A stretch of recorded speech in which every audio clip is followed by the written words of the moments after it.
palabra viva para un nuevo tiempo. Un espacio donde la verdad de Dios transforma corazones y fortalece la fe.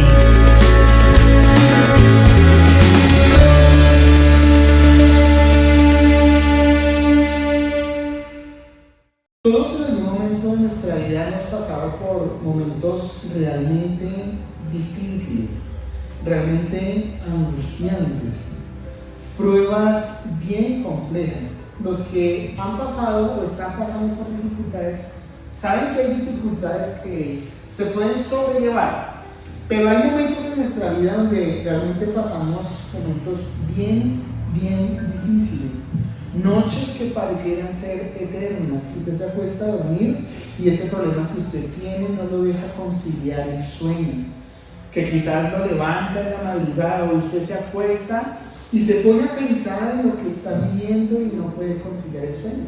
Y al siguiente día usted se levanta con unas tremendas ojeras que parecen un mapache y le preguntan, ¿está bien? Y como que nuestro estado de ánimo, nuestra cara, todo lo que somos demuestra la dificultad por la cual nosotros estamos pasando. Momentos donde realmente nosotros sentimos desfallecer y como que no encontramos una salida. Estos momentos en muchas ocasiones nos llevan a pensar que Dios nos ha abandonado. La palabra dice que Job en algún momento sintió como ese abandono de Dios. Él consideraba que lo que estaba pasando era a tal punto o a tal magnitud que Dios se había olvidado de él. Y quizás en algún momento de nuestra vida nosotros nos hemos sentido de la misma manera, porque es tan difícil, tan complicado lo que estamos viviendo, que sentimos que Dios se olvidó de nosotros.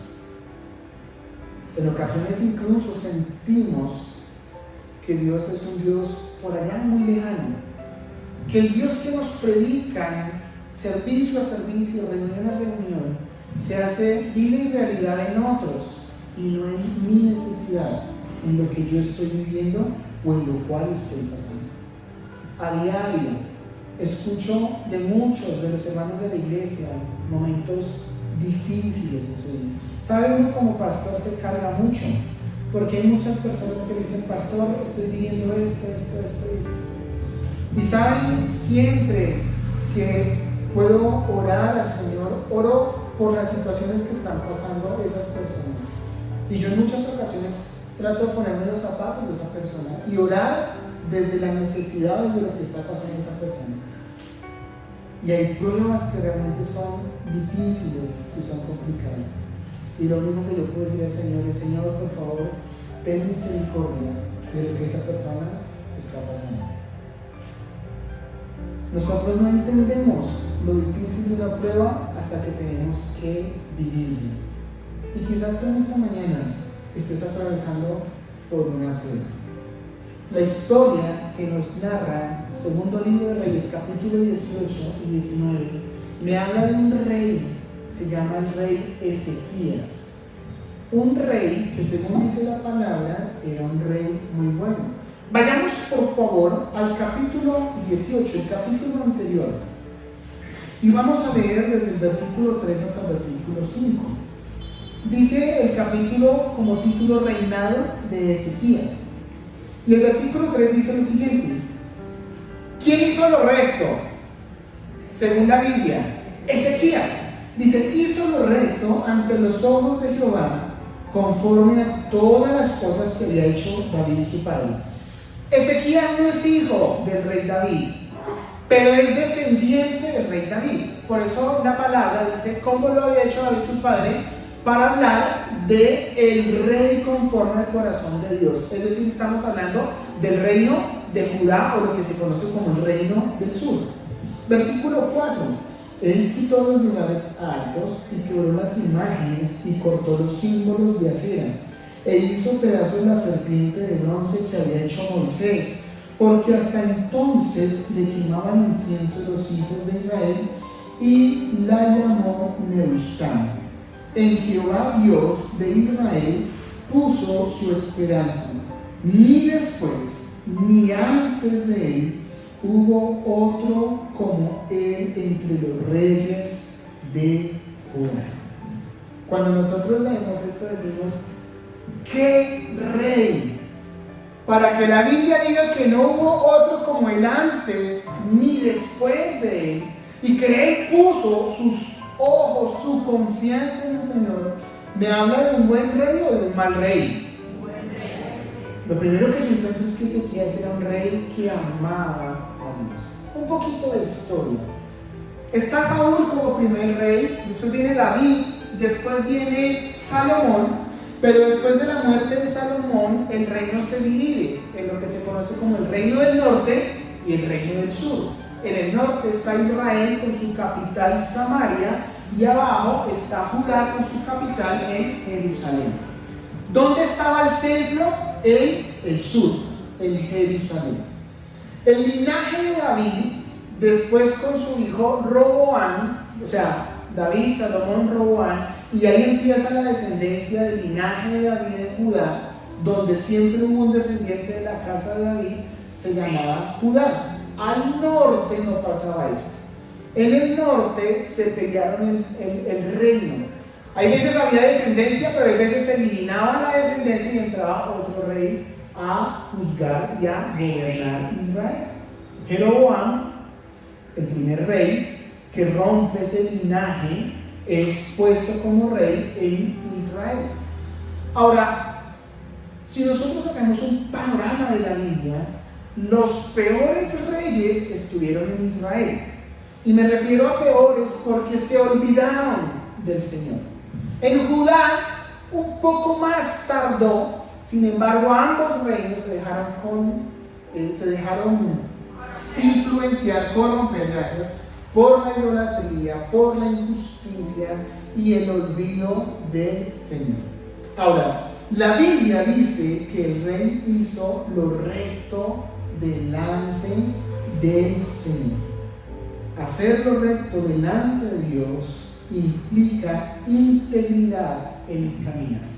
¿Qué significará integridad en el caminar? Digo, usted va caminando con las reyes, se va comiendo un pan integral y con eso hago íntegro mi caminar. Alguien dirá, no, yo soy íntegro en mi caminar. ¿Qué significará ser íntegro en el caminar? Ser correcto. La palabra también utiliza una palabra que dice por ahí irreprensible, o lo que nosotros como iglesia conocemos como la santidad. El caminar recto delante de Dios es hacer lo que a Dios le agrada. Es hacer lo que a Dios le agrada. La pregunta hoy para nosotros sería, ¿caminamos recto delante de Dios? ¿Somos buenos esposos? ¿Somos buenas esposas? ¿Somos buenos hijos? ¿Somos buenos padres? ¿Somos buenos trabajadores? ¿Somos buenos jefes? ¿Somos buenos cristianos? Y no me refiero a ser buen cristiano, el que está aquí en la iglesia y cumple todos los domingos, sino me refiero afuera. Somos luz y sal para todo aquel que necesita escuchar el mensaje del Señor a través de su testimonio y de mi testimonio. ¿Saben? La palabra dice que Ezequías caminaba recto delante de Dios. Para que podamos entender, el rey Ezequías es comparado con el rey David. Dice la palabra que David tenía un corazón conforme al corazón de ¿quién? ¿David era un santo? En eso se parece David a nosotros. En David había pecado, en nosotros también. Pero David tenía una capacidad de depender de Dios. Creo que en la Biblia no hay un mejor adorador que el rey David. A David se le conoce como el adorador por excelencia. Casi la mayoría de los salmos que nosotros leemos están cargados de una adoración extrema para el Señor. 3 reyes en la Biblia son comparados con David: Ezequías, Asa y Josías. Estos 3 tienen algo en común. Ezequías, Asa y Josías tienen algo en común, y es que sus padres eran terribles. Sus papás estaban lejos de Dios. Pero estos 3 reyes hicieron todo lo contrario a sus papás e hicieron lo recto delante de Dios.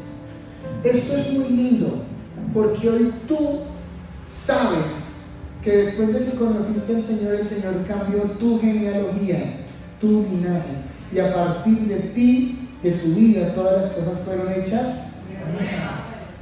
Hay personas que dicen: yo soy alcohólico porque mi abuelo era alcohólico, mi papá era alcohólico y por tal razón yo soy alcohólico.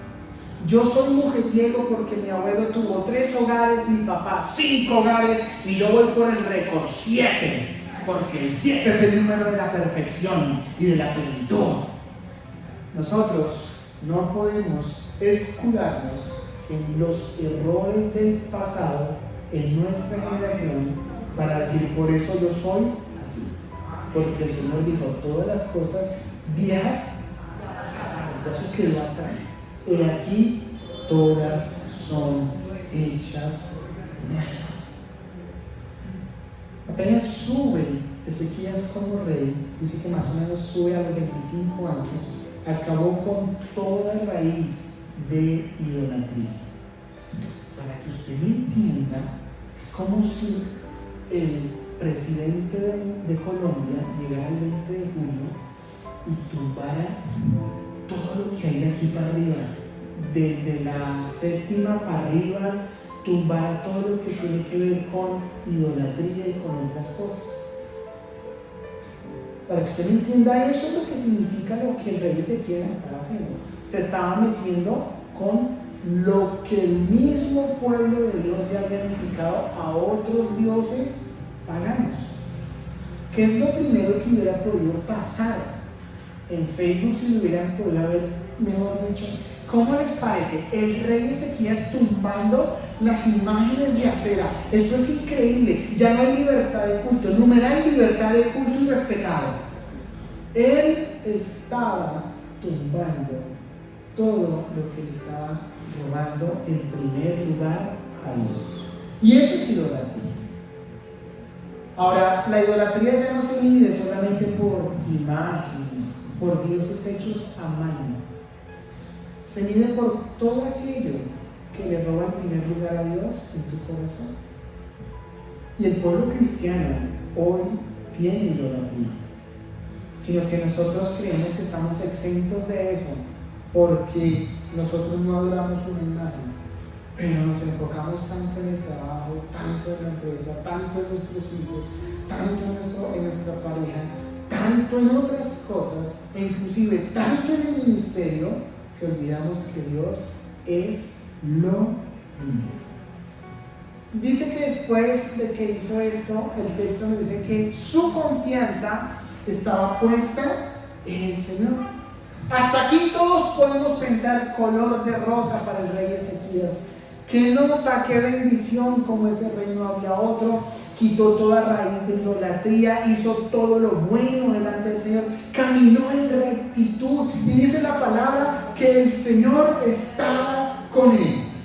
Incluso el verso 7 dice que él se rebeló contra el rey de Asiria, contra el rey Senaquerib, es decir, remodeló y reformó todo e incluso le hizo frente a la nación que estaba oprimiendo al reino del norte y al reino del sur, que eran los asirios. Todo estaba bien. Es como usted y como yo, que hacemos lo necesario por caminar recto delante del Señor, que tratamos de vivir una vida que lo muestre a Él ante los demás, que hemos puesto nuestra confianza en Él, que lo hemos puesto a Él en primer lugar. ¿Cómo se siente usted cuando usted hace todas esas cosas? Usted se siente bien. Y se supondría ante la vida que al que actúa así le debe ir bien. Pero no es así, mis hermanos. Porque la palabra dice que Ezequías tuvo que enfrentar tremenda dificultad. La Biblia me describe, dice, y Ezequías puso su confianza en Dios. Pero apenas viene la prueba, Ezequías negocia la paz de Judá, despedazando por fragmentos el templo del Señor. Senaquerib, que es el rey de Asiria, invade ciudades en Judá e inmediatamente Ezequías se rinde ante él. Judá tiene varias ciudades y Asiria empieza a invadirlo, y usted sabe que la invasión empieza poco a poco. Ustedes lo vieron entre la guerra que hay entre Rusia y Ucrania. Han ido poco a poco ganando territorios en la guerra. Eso mismo pasaba en aquel tiempo. Senaquerib empieza a invadir Judá poco a poco. Y lo primero que hace el rey es rendirse. Ante las primeras invasiones, dice: no, un momentico, no hay problema, me rindo. Saca la bandera blanca y dice: tranquilo, haya paz, no hay ningún problema, yo me rindo. Leamos por favor el versículo 13 y 14. Dice: a los 14 años del rey Ezequías subió Senaquerib, rey de Asiria, contra todas las ciudades fortificadas de Judá y las tomó. Entonces Ezequías, rey de Judá, envió decir al rey de Asiria que estaba en Laquis: yo he pecado, apártate de mí y haré todo lo que me impongas. Y el rey de Asiria impuso a Ezequías, rey de Judá, 300 talentos de plata y 30 talentos de oro. Es curioso que un rey como el que me describen apenas versos atrás haya sucumbido ante la amenaza del enemigo. Tal cual somos nosotros ante las dificultades. Un día sentimos que todo está bien, que todo marcha de la mejor manera, y quizás ante la primera dificultad o ante la primera amenaza, ¿qué es lo que primero hacemos? Sucumbimos. Sentimos que nos derretimos ante lo que estamos viviendo. Todo está bien, vamos con ánimo a la iglesia. Un día nos llama el doctor y dice: bueno, ya no nos llaman, nosotros tenemos que llamar a los doctores en las EPS. Y usted va y le dicen: eso que usted tenía ahí parece ser cáncer. Y lo más grave es que está situado en un lugar donde es bien peligroso. Hay cánceres que son mortales. Uno de ellos es el cáncer de estómago, el cáncer de colon y el cáncer de páncreas. Esos 3 cánceres son terribles. Y puede que usted diga: lo que usted tiene hoy es probablemente cáncer. ¿Qué pasa con nosotros? Dios mío, ¿y ahora qué voy a hacer? Yo sí sabía que mi vida iba a terminar temprano, y ahora mis hijos y mi esposo y lo que hemos hecho y lo que hemos construido, y empezamos a sucumbir ante los ataques del enemigo. Nos empezaron a decir: la economía se va a poner difícil para Colombia, e inmediatamente nosotros nos rendimos. No tenemos la capacidad de soportar. En muchas ocasiones pensamos que somos tan espiritualmente fuertes que vamos a poder soportar una prueba o una dificultad. La Biblia dice que Ezequías tenía puesta su confianza ¿en quién? En Dios. ¿La Biblia es mentirosa? No. Solo que está mostrando un rey que muestra su humanidad, como usted y como yo. Miren, nosotros podemos ser muy fuertes espiritualmente y ser, mejor dicho, decir: a mí nada me va a conmover, nada me va a derrumbar, porque si Dios está conmigo, ¿quién contra mí? Vénganse, pásense en esta raza y verá que su mamá los llora. Y creemos que somos intocables. Pero mis hermanos, hay momentos donde el enemigo se levanta y apenas nos empieza a atacar con los primeros dardos, sentimos desmayar. ¿Sabe qué me llama la atención? Dice en el versículo 15: dio por tanto Ezequías toda la plata que le fue hallada. ¿En dónde? En la casa de Jehová y en los tesoros de la casa real. Entonces Ezequías quitó el oro de las puertas del templo de Jehová y de los quiciales que el mismo rey Ezequías había cubierto de oro, y dio al rey de Asiria. Saben, muchos ante los problemas y ante las dificultades, lo primero que hacen es no volver a la iglesia. Ezequías, ante la primera dificultad, en vez de acudir al Señor, ¿qué es lo que hace? Desmantelar la casa del Señor para tratar de mantener la paz. No mantener una comunión con Dios en la dificultad me hace tomar decisiones que me perjudican espiritualmente. Lo primero que él hace es decir: ¿de dónde saco el oro? De la casa del Señor. ¿De dónde saco la plata? De la casa del Señor. Y para mantener una aparente paz con el enemigo, sacrifica su espiritualidad.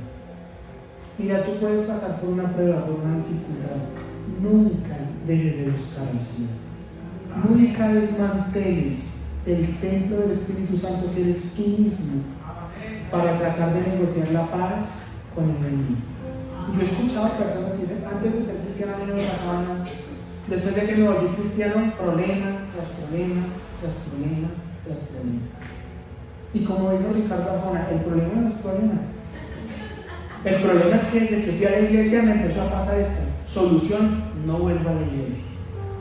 Si desde que empecé a ir a la iglesia me empezó a pasar esto, pues me alejo de la iglesia, me alejo de Dios. Muchas personas no entienden este principio. Si nosotros somos sabios y entendidos en esta mañana, entenderíamos que sin Dios nosotros nada podemos hacer. Cuando el rey Ezequías negocia, Sennacherib dice: este ya se rindió, no hay ningún problema. No solamente lo fregué yo, ahora le voy a dejar al Tartán, que es comandante en jefe, al Rabsaris, jefe de los eunucos, y al Rabsaces, jefe de los oficiales, o mayor oficial, mayordomo oficial. Y estos tres se encargan de fregarle la vida a Ezequías y a todo el pueblo de Judá. Una vez te dejas afectar por el enemigo, entrarán más demonios para atacarte y afectar tu fe. ¿Sabes qué es lo que quiere Satanás? Que tú dejes de confiar en Dios.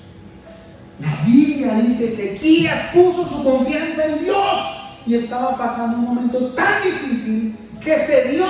Y lo primero que hace Sennacherib es le manda a otros tres. Y eso pasa en nuestra vida espiritual. Una vez tú dejas que el enemigo venga y te atemorice, manda más. Y entonces vienen el Tartán, el Rabsaces y el Rabsaces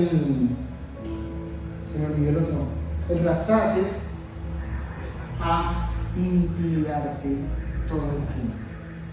Y entonces vas a sentir como viene otro problema más. Y otro más, y otro más, y otro más. Y tu vida como que se empieza a ver rodeada de problemas y de dificultades. Lo harán a tal punto de que te hagan creer que Dios no está contigo. ¿Sabe qué hicieron estos benditos? Iba a decir verdugos, pero como estamos grabando, me toca editar después. El Tartán, el Rabsaris y el Rabsaces, pero el más pasado no es que se llamaran así. A veces nosotros decimos: uy, ese Tartán tan alzado. No, es el cargo político que estos hombres tenían. ¿Sí? Es como si nosotros dijéramos ministro de Interior, ministro de Defensa y ministro de Justicia. Y el Rabsaces se para ante 3 emisarios del rey Ezequías y se paran allá. Lo primero que ellos hacen es tratar de sitiar el acueducto, porque usted sabe que en la guerra usted corta el agua y el pueblo tiene que reunirse después. Y se paran allá y le dicen: oiga, dígale a su rey Ezequías que nosotros hemos conquistado ya otras ciudades y esos dioses no pudieron defendernos porque son dioses pequeños, insignificantes. Nuestros dioses son más grandes y más poderosos. ¿Quién es Judá y quién es el Dios de ustedes para hacerle frente al gran Sennacherib y al gran imperio de Asiria? Y le dicen los enviados de Ezequiel: venga, háganme un favor, ¿sí? Hablen en arameo, no hablen en lengua de nosotros los de Judá para que no los escuchen. ¿Sabe qué estaban diciéndole los enviados del rey Ezequías? Hablen en otro idioma para los que están en Judá no entiendan, porque tienen miedo. Y si escuchan lo que ustedes les están diciendo va a ser complicado. ¿Sabe qué hicieron estos benditos? Siempre me toca leerlos. El Tartán, el Rabsaris y el Rabsaces de malas. Les vamos a hablar en su idioma para que ustedes entiendan y sepan. Es más, el mismo Dios que ustedes profesan seguir está con nosotros y los vamos a acabar y los vamos a invadir. Cuando esto pasa, esos tres emisarios se devuelven y le dicen al rey: Rey, nos van a poner a tomar tinto. Esto se complicó, se puso difícil, aquí nos morimos todos porque nos amenazaron todos. ¿Y sabe qué es lo que hace el rey Ezequías? Tarde, pero a tiempo. Esta frase pareciera que no concordara, ¿no? Si alguien hace algo tarde, ¿está a tiempo? No, ¿cierto? Pero para Ezequías sí. Lo hizo tarde, pero a tiempo. Y resulta que el rey Ezequías se va y presenta todas las cartas de Senaquerib, del Rabsaces, del Tartán y del Rabsaris, y se las presenta delante del Señor. Y lo primero que hace es decirle: Señor, mira lo que están diciendo de ti, mira lo que están diciendo de nosotros. Señor, tú tienes que levantarte para mostrar que tú eres el verdadero Dios sobre la faz de la tierra. Amén. El versículo 14 del 19 dice: y tomó Ezequías las cartas de mano de los embajadores, y después de que las hubo leído, subió a la casa de Jehová. Curioso, esa misma casa que se había destruido a pedazos. Y extendió Ezequías delante de Jehová, y oró Ezequías delante de Jehová, diciendo: Jehová, Dios de Israel, que moras entre los querubines, solo tú eres Dios de todos los reinos de la tierra. Tú hiciste el cielo y la tierra. Inclina, oh Jehová, tu oído y oye. Abre, oh Jehová, tus ojos y mira, y oye las palabras de Senaquerib, que ha enviado a blasfemar al Dios viviente. Es verdad, oh Jehová, que los reyes de Asiria han destruido las naciones de sus tierras, y que echaron al fuego a sus dioses, por cuanto ellos no eran dioses, sino obra de mano de hombres, madera o piedra, y por eso los destruyeron. Ahora pues, oh Jehová Dios nuestro, sálvanos, te ruego, de su mano, para que sepan todos los reinos de la tierra que solo tú, Jehová, eres Dios. ¿Por qué dejamos al Señor siempre de últimas? ¿Por qué intentamos hacer las cosas siempre ante la dificultad por nuestras propias manos? Ezequías se acordó tarde, pero se acordó. Se acordó que el Dios él había decidido poner su confianza. Claramente desde el principio, esto era lo que tenía que haber hecho el rey, pero él es como nosotros. Intentamos solucionar todo por nuestras propias fuerzas, y cuando nos damos cuenta que no podemos, inmediatamente acudimos al Señor. Y él llega y le pone, menos mal no está Anderson, coge las cartas de Senaquerib y va al templo que ya no tiene puertas, que fue desmantelado, y pone las cartas delante del Señor, y en una oración tan sentida le dice: Señor, tú has oído lo que ha dicho Senaquerib, rey de Asiria. Señor, ellos han dicho que han destruido otras ciudades y que han quemado sus dioses, pero es que esos no eran dioses, Señor, eran obras hechas por sus propias manos. Pero tú, oh Dios, eres el verdadero Dios sobre toda la faz de la tierra. Tú eres Dios de todos los reinos, de todo lo que existe. Por eso, Señor, entrego delante de ti estas cartas. Y quizás hoy, en esta mañana, tú tengas que decir: Señor, está esta carta, que es un dictamen médico. Señor, está esta carta, que es un divorcio inminente entre mi esposo y yo, Señor, está esta carta que dice que mis hijos están perdiendo en la drogadicción. Señor, está esta carta que dice que mi economía está en quiebra. Señor, está esta carta que dice que me va a destruir. ¿Por qué no lo hicimos desde el principio? Si a Él tenemos que haber acudido. Siempre dejamos al Señor de últimas, cuando Él debería ser primero. Si tu negocio va mal, si tu empresa va mal, si algo está mal, busca al Señor primeramente. Luego no es el Dios en el cual nosotros hemos puesto nuestra confianza. En una oración sentida, el Señor escucha a Ezequías. Esa oración que sale de un corazón angustiado, atribulado, como la ha tenido usted y como la he tenido yo. Hay momentos donde nosotros tenemos que rendirnos totalmente delante de Dios y reconocer que sin Él nosotros nada somos. Voy a pedir por favor que llamen a Anderson. Sin Él nosotros nada somos. Hay una canción que a mí me gusta mucho y dice: ¿a quién iré en necesidad? ¿A quién iré en busca de paz?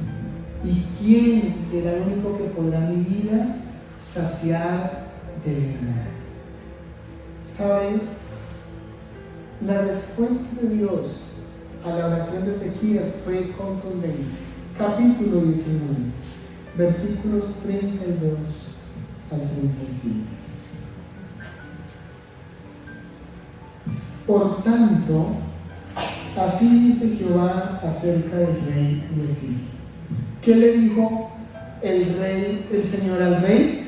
No entrará en esta ciudad, ni echará saeta en ella, es decir, ni una sola flecha será disparada contra Judá, ni vendrá delante de ella con escudo, ni levantará contra ella baluarte. Por el mismo camino que vino volverá, y no entrará en esta ciudad, dice Jehová, porque yo ampararé esta ciudad para salvarla, por amor a mí mismo y por amor a David mi siervo. Y aconteció que aquella misma noche salió el ángel de Jehová y mató en el campamento de los asirios. ¿Cuántos, mis hermanos? 185,000. Y cuando se levantaron por la mañana, he aquí, todo era cuerpos muertos. Entonces Senaquerib, rey de Asiria, se fue y volvió a Nínive, donde se quedó. Y aconteció que mientras adoraba en el templo de Nisroch su Dios, Adramelech y Sarecer, sus hijos, lo hirieron a espada y huyeron a tierra de Arad, y reinó en su lugar Esar-Adón su hijo. ¿Sabe qué le está diciendo el Señor? Por el mismo camino por donde vinieron las amenazas de Satanás contra ti, por ese mismo camino se van a devolver. No será disparada flecha sobre tu campamento, no habrá escudo que penetre sobre tus puertas, no habrá nada, ni arma forjada que se levante contra tu vida, porque en mí tú has puesto tu confianza, y el Señor no defrauda la confianza de aquellos que confían en el Señor. Ezequiel no tuvo que hacer nada.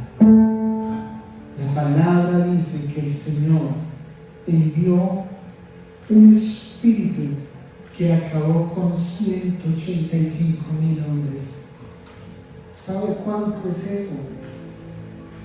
Es más o menos 4.5 veces el Campín.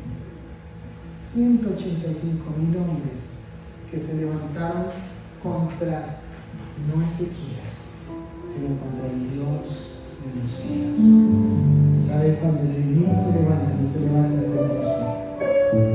El Señor es quien pelea tus batallas. El Señor es quien está contigo y estará contigo. Jamás negocies tu espiritualidad por tratar de mantener una aparente paz con el enemigo. ¿Cuántos creen que el Señor es bueno y santo? Coloca sobre tus pies, Señor.